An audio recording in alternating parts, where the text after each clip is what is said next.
All right, what's up, my brothers? We got a sponsored request here from a young gentleman who is looking to get some clarity on how to be seen without seeking approval. In brackets, he puts ironic. Let's get this up on the screen and hop straight into it. It looked like towards the end he already has a good idea of what the solution is, but he wanted me to dedicate this video to the topic to see if we can get some engagement from you guys as viewers. Maybe you've had a similar sort of experience, but here's where we're at. Let's throw this up right here. So he says in a summary, 32-year-old, 5'8", 150 pounds. He's a civil engineer, single dad to an 8-year-old daughter, out of wedlock, 50-50 custody, fought in court, got it. Living situation, split home on one side. I'm assuming that's a duplex, perhaps. Good family upbringing, both parents present, youngest of 3, so he's a last born. Longest relationship, 5 years and 2 years, couple of 1-year deals. Interest in hobbies is music, audio editing, video editing, guitar and vocals, stand-up comedy, podcasting, writing, fitness, gym, bars, drinks. Self-rating as a 6.5 to a 7.5 on the SMV scale. All right, so he says, Rich, I've been taking my daily dose of the red pill following a breakup in last June that had a deep and profound emotional impact on me. I've realized that I have a habit of pouring my energies into others while receiving little to nothing in return from them. All right, first problem there. You're over-investing in relationships. You've identified it. You know that you're doing it. Hopefully you're not doing that anymore. When you say receiving little to nothing in return from them, they're basically taking you for granted. I've said many times, look, a woman needs to be a complement to your life. If she's not doing things that are useful to you, and you can do this very early on with a very simple test when you're dating. She's coming over to your place, you got a night planned, assign a very basic task to her, right? It's the summertime. You like a score McFlurry from McDonald's. Do me a solid, babe. Swing by Mickey D's and grab me a score McFlurry. Bring it over. I'm feeling it, sort of thing, and see if she does it. If she comes over with it on a hiss and she kind of throws it at you, and I serve nobody and that stuff, you're wasting your time, right? She's a covert feminist. There's a lot of women out there that look beautiful that are covertly, subscribed to feminist beliefs. A woman that isn't like that will more than happily bring it over, give you a nice peck on the lips when she brings it over and just says enjoy and just watches you enjoy it, right? You see what I'm saying? So these are things that you can test for early on. I've talked about these things before, so I don't need to beat on it too much. I began to adopt the notions of being my own mental point of origin and seeking excellence in July 2021. So it looks like a month after the breakup, by getting into his side hustles. Something must have resonated with the universe because the results were immediate and explosive. On my Instagram, you can see things change dramatically around this time. Dude, you linked your Instagram, but it's a private Instagram. I can't see it. Which is a problem, by the way, because if you're signaling to the world your value and how things have improved for you, you want a public Instagram following. That's how it works. I mean, like an Instagram is a verification of your dating profile, pretty much, and it signals social proof. And if you don't have a public one, it's pretty useless, to be honest with you. Anyway, on my Instagram, you can see things change dramatically, which I can't because it's private. I have accomplished more in the last 9 months of this pursuit than I thought was feasible in my lifetime. Despite trying to be my own mental point of origin, the thing that I struggle with the most is also the motivating force that covertly drives me to do things. I've identified that I have a deep-seated proclivity for approval seeking and reasonable desire for acquiring social proof. All right, well, let's see what that looks like. Concepts like proving myself to a girl or winning her back. Well, you don't do anything to win a girl back ever. A breakup is a breakup. You're done. It's like, especially if she did something severe like cheat on you, it's done. There's no winning her back bullshit. They feel baked in my mental wiring and reward system. See, the only time that you do stuff like this, silly stuff like winning her back or proving yourself to a girl, is if you're lacking options and you don't hold a very high opinion of yourself. You mentioned towards the top that you feel like your SMV is somewhere between a 6.5 and a 7.5. I've mentioned in my book on the dating chapter, if you're not feeling yourself at least as an 8, you're going to have to do a hell of a lot of work to get the attention of girls to want to date you, be with you, be intimate with you, and all that sort of stuff. What are you missing? I don't know. You're going to have to tell me. I don't know if some of it will reveal itself here in this request, but part of the problem is again, you don't have a very high opinion of yourself. Raise your standards that you have for yourself, the people around you, the things that you're going to do, what you're going to charge for gigs, how much money you want to make, your self-care. Raise your standards and your SMV will rise in accordance with that. If you're not doing that, then yeah, you're going to spend a heck of a lot of time trying to win girls back or prove yourself to them, right? Stop doing that. That's simping behavior. Anyway, baked into the mental wiring, which is up to you to unbake, of course, to the point where I often find myself in a loop of constantly pushing the envelope towards greatness, but lacking degree of fulfillment or feeling like I'm worthy or enough. And he goes on to say, make no mistake, I'm loving what I'm doing. It's just that the contrast of objectively growing more and more potent each day against the feeling of being socially and romantically invisible at times can be difficult to ignore. I understand the solution is to keep on, see, he already knows what the solution is. Keep up my purpose and not give a shit what other people think, pretty much. I get the sense that many of them want to see me fail anyways. Very true. You know, there's this old notion that as you level up and you become better, about 20% of people don't really care, and the other 80% actually want to see you fail. It's just part of human psychology. It's just the way human beings work. So it's just surrendering to the truth, right? Like, it is what it is. You see what I'm saying?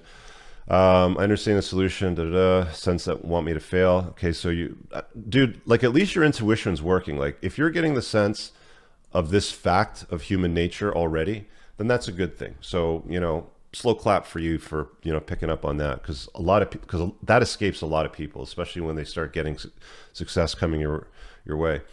And continue to strive for excellence. However, I'd appreciate if you could speak to the situation a bit, perhaps provide feedback where you think I could improve my disposition aesthetically or otherwise to get help. Okay.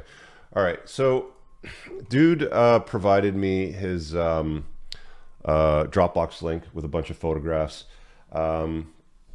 He's a good looking guy. Overall, he's a little bit on the lean side. I talk about in my book how the golden ratio is really important for attraction, the 1.62 shoulder to waist ratio. Does it completely change things for you? No, it's not going to be like women are going to start throwing themselves at you. But if you have more of a swimmer's physique, again, broad shoulders, narrow waist, a little bit of muscle tone, not looking like a bodybuilder, you're going to do much better. He's a little bit more towards the lean side, especially for a 32-year-old. I'm not saying go jacked. I'm saying, you would look a lot better with a 1.62 golden ratio shoulder to waist. There's a lot of really positive social proof in the photographs that I saw that he put in the Dropbox. There's a picture with him and Bill Burr. So I don't know if he's working with him on his podcast or if it's maybe part of a stand-up gig that he did as an opener, sort of thing, because he mentioned stand-up. But there's some really good photographs there, which will serve you if you're using them on a public Instagram, which you're not. This kind of creates an automatic verification cycle for you. One of the big mistakes that you're making is you have good social proof, but nobody can see it unless they're following you. So if you're on a dating app, for example, and you have the opportunity to link your gram, and you are, but it's private, or you aren't, and people can't see it, then you're kind of like selling yourself short. You should have a public, forward-facing Instagram. I've talked about this many, many times, so I'm not really sure why that's a private one. Maybe you need another account, just for the public, for the sorts of stuff that you're going to use for social proof. But I know right now there's going to be people arguing, well, Rich, that's just like simping for pussy or whatever. That's like being like a pussy beggar. No, it's not, nerd. You are just going about your day. There's moments that are captured as you're doing things. Maybe you're up on stage doing a stand-up gig as an opener with a mic, audience in front of you, and they're all laughing. Social proof is tremendous with something like that. A picture with Bill Burr, also tremendous, right? These are things that you can use to your advantage to passively signal who you are and that you're a guy worthy of the attention, interest, and desires of other women. One of the things that you've got going, aren't really going for you again is, of course, women have this entitled belief that the vast majority of the North American population is over 6 foot tall. It's stupid. I know. Look, but it is what it is. I think the real number is something like 12% of the North American population is over 6 foot tall, and you're standing 5'8". So if you're standing beside a taller character, for example, in one photograph, you're standing beside somebody that's basically, making you look a lot small because he's a giant. Don't use those photographs, right? You want to make sure that you're using photography that's flattering, that makes it easy for you, right? There's a really good book called Inbound Marketing, and it's more of a business book, and it talks about how you want your customers to come to you. The Red Baron, Manfred von Richthofen, he was famous for saying that it's far better for your customers to come to you than for you to go to your customers, essentially. And his strategy was to climb up to altitude, wait for the enemy to come over his territory, and then dive down on them from the sun where they couldn't see them. So inbound marketing is a strategy that you can also use, in your personal life. He's more specifically talking about dating and, women for the most part. But he wants to get better results, right? So it's like, if you have your funnel set up so that you're just kind of going about your life, you're chasing excellence, you document it sort of along the way, you're using some dating apps, you've got a good Instagram following, because believe it or not, Instagram is not social media. It's realistically a dating app when you use it properly, correctly. I mean, I have an Instagram account, but don't use mine as an example. It's a shit posting account, just to sort of like talk about the stuff that I do, promote some short videos and some other stuff as well. I don't use it for dating. I'm fine there, trust me. The gram angle though, with getting what it is that you're looking for acquiring social proof, is so much easier if you make it public and you just do your shit, post what needs to get posted, sort of thing, and you just carry on. Make sure that you're intentional about the photography that you use. Make sure you use flattering photography. I notice in a lot of the photographs you're wearing a baseball hat, and I don't know if that's like a style for you or like a style thing, but there was one photograph of you without a hat, and I think one of the first things that a lot of people assume if they see every photograph of you with a baseball hat is that you're bald or balding, and you've got a full head of hair, so use it, right? Like, it looks like you've got decent style. Make sure that you signal that as well, right? So that's super important. There's really not much else that you need to do. I mean, like, you already know, because you said it over here. I understand the solution is to keep on my purpose and not give a shit what other people think. If you already know that, then the whole like body of this email to me doesn't matter, because you already have the answer. It's chase excellence, not women. Document your life along the way. Make sure that you're interesting. Like the 7 main pillars to attraction are not what you've been told by a lot of these nerds out there that are talking about pickup and memorizing lines. Number 1, being red pill aware. Number 2, maxing out on your looks. Okay, I've already talked about the looks part. 1.62 golden ratio. Work on it. Put on a little bit of muscle and make sure that you look solid. Number 3, money. Are you in the top income earners for your age? You mentioned that you're 32 years old. You don't mention what you earn or what your lifestyle looks like. You certainly seem to look like you lead a interesting life based on the Dropbox stuff, but I'm just being honest here. You want to be in the top 20 to 10% of income earners if you want an easy, lucrative, and fun life as a guy dating, right? If you're in like the top 30 or 40 or 50%, you're going to have to work a lot harder, especially since you're a shorter guy, right? So, max out on money. If you don't know what that looks like, just Google the town that you live in. If you live in LA, for example, what is the average 32-year-old or, what does the average male make in LA? And then aim to make, within about 10 to 20% of that. I know me saying it might sound easy, like, oh, it's really hard, you can't make it, there's only so much money out there and everybody's stolen it. Fine, be broke. It doesn't matter to me. That's a choice that you're going to have to, resign yourself to, or you can go and do the work and level yourself up. Status is the 4th thing. I'm talking about these 7 points and then we'll wrap up. Status is really, really important, right? Women want to know that they're with a guy that other guys want to be and other women want to be with. Are you signaling that, right? What more can you do to signal more of that? Pretty simple stuff, right? Game. Do you know how to game women? Okay. There's lots of stuff out there. The Mystery Method is probably one of the oldest books on it. If you really want to get really dorky on stuff like that, Neil Strauss's The Game is kind of like another summary of that. Kind of give you a little bit of an idea of the way that you've got to kind of, play with women and how that all works. The next one, frame. Is she in your frame? You mentioned earlier here, you know, when you were dating, that you spent a lot of your time, where was it? Winning her back or proving myself.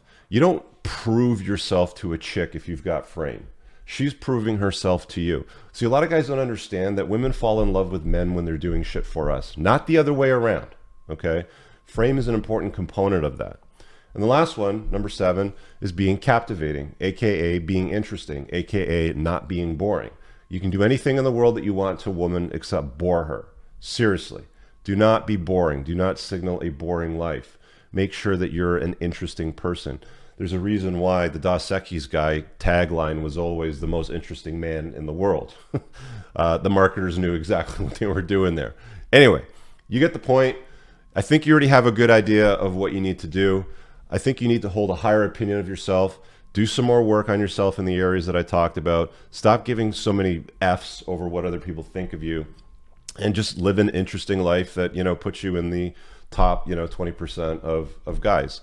You know, you get there, things will be a lot better. But for you, the biggest part for you is to basically take that old plugged in version of yourself back around the barn, beat it with a stick, bury it 6 feet under, call it a day, have a big ceremony for it, sort of thing. Because the new version of you is not going to be proving yourself to shit. You're not going to be trying to win women back. You're not going to be seeking, you know, validation. You're just going to be chasing excellence, being on a purpose, documenting it along the way, sharing it on, you know, Instagram if that's your preferred platform, and just doing your thing. It's not complicated. You know, I was talking about Occam's razor the other day, and the summary of that essentially is the simplest explanation is always the correct one. The simplest explanation for you, you already know, you summarize it at the end of your email. That's it. Guys watching, give the video a like and comment below. Have you been in a similar situation to our friend over here? What advice do you have?